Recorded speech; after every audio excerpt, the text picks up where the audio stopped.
Welcome to Molecular Diagnostics.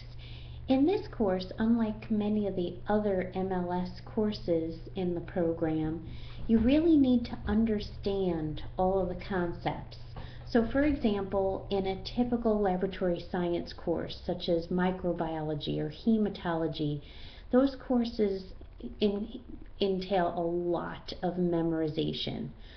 Molecular diagnostics, there's some memorization, but a lot of it is testing you on understanding concepts. So can you determine the DNA concentration? If you were given a picture of a gel, can you interpret it based on where the banding patterns are? So in this course, we're starting out with overview of molecular biology and genetics.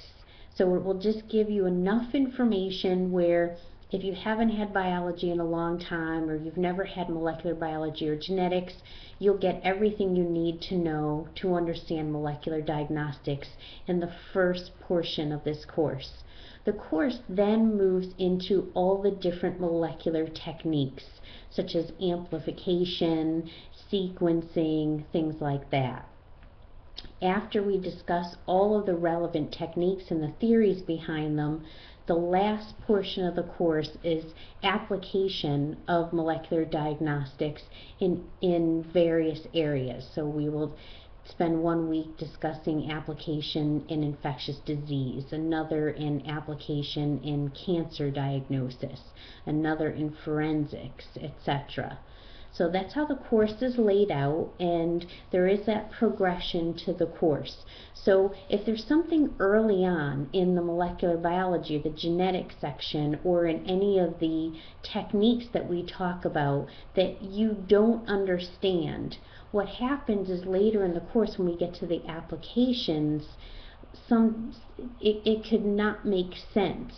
And then when you get to the exams, when you're being asked to interpret higher level questions, if you didn't understand something early on, it could negatively affect you later on. So it's really important to understand all the concepts, understand the theory behind the techniques.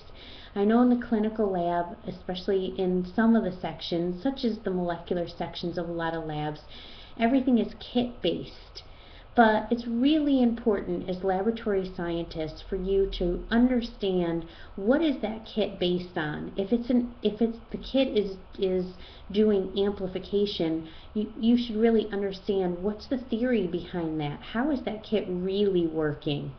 So you never know. In the future, you may have a job where you're developing new diagnostic assays, developing kits for clinical laboratory use. So you really want to understand the theory and not just know that you can open up a protocol and follow the steps. So that's what we're going to do in this course, and hopefully there's things in the course that you find very interesting. Molecular is an up-and-coming field in clinical laboratories. It's becoming more and more common, so the more you know, the better off you will be in the future of the laboratory science profession.